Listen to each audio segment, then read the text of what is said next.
သူတို့ဒီကဘာကြီးကြေကွဲပွဲသောညင်းညူတံဝမ်းနေပွဲသောငိုကြွေးတံမောဟိုက်လာသောရှူရှိုက်တံအားလျော်သောပြင်းချတံတို့ကိုနာမခံအောင်ကြားပံများလာသောကြောင့်များလူတို့ကဲ့သို့စားကာတောက်ခါအိတ်ခါတေကာမနေသာကြတော့ပဲအားခဲကျိုးကုန်နောက်မဆုတ်သောလုံလဝရိယတို့ဖြင့်နီးကောင်းလန်းကောင်းဥပေကောင်းတို့ကိုရှာဖွေခဲ့ကြကုန်၏သူတို့ရှာဖွေတွေ့ရှိသောနီလန်တို့ဖြင့်ကဘာကြီးအပူကိုငြိမ့်သက်စေရန်အားထုတ်ခဲ့ကြကုန်၏မိကိုရေနှင့်ငြိမ့်သက်ရမည်ဟုသောအချက်ကိုသဘောတူကြစေကာ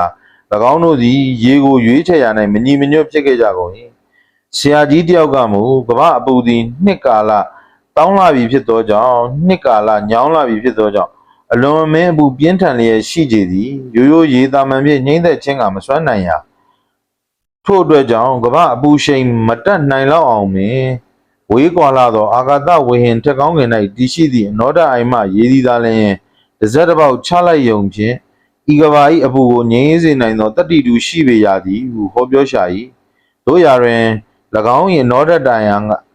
အိမ်ကပထဝီဝင်တွင်ရှာဖွေ၍မတွေ့နိုင်သောကြောင့်ထိုအိမ်မှရေစင်ရေအေးကိုဆောင်းယူရမယ်မလွယ်ဖြစ်ရပြန်၏ထို့ကြောင့်နောက်ထပ်ဆရာကြီးတဦးပေါ်ပေါက်လာပြန်သည်၎င်းကနောဒအိမ်မှရေစင်ရေအေးကအေးမြလှပါ၏ကမ္ဘာအပူကိုတစ်စက်တစ်ပေါက်မျှဖြင့်ငြိမ်းစေနိုင်ပါ၏သို့ပေမဲ့လည်းထိုသည့်နောဒရေစင်ကိုဆောင်းယူနိုင်မည်သူမရှိသဖြင့်အခက်ကြုံရသည်တို့ဖြစ်လင်ကမ္ဘာအပူကိုဤသို့ပင်လက်ပတ်၍ကြည့်နေရတော့မည်လောဤသို့ကကြည့်၍မနေနိုင်ကြ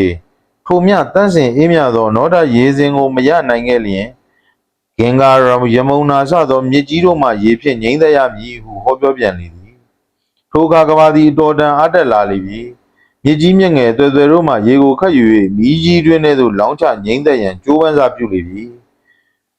ထိုအခါမုတ်စိန်ဝင်းနှင့်ဆရာကြီးတယောက်ပေါ်လာပြန်ပြီးလျှင်အလွန်စိုးရိမ်သောမူအရာနှင့်ဟေ့ရက်ကြပါအောင်ဟုတားမြစ်ပြန်လေသည်ထို့နောက်ထိုမီးကြီးတွင်ကဲ့သို့လူသားတွေအသုံးပြုသောတာမန်ရေကိုလောင်းထည့်လိုက်လျင်မီးမငြိမ်းမဲ့ယေစုပွက်လာမှဆိုးသည်မီးနှင့်ဖုတ်ခြင်းညှိုက်ခြင်းတို့ကရေနွေးပူပူကြိုက်စွာမှပြုတ်ခြင်းနှင့်များစွာကွဲပြားခြင်းမရှိဟု၍မိန့်ရှိပြန်လေသည်မီးကိုငြိမ်းသက်ရန်အကောင်းဆုံးပစ္စည်းကတဲပင်ဖြစ်သည်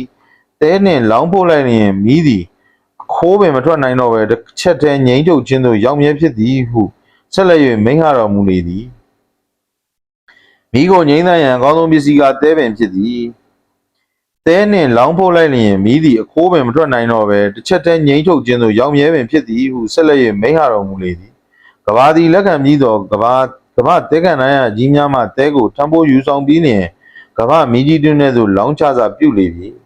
သို့သောနောက်ထပ်ဆရာကြီးတယောက်ပေါ်လာပြန်ကြ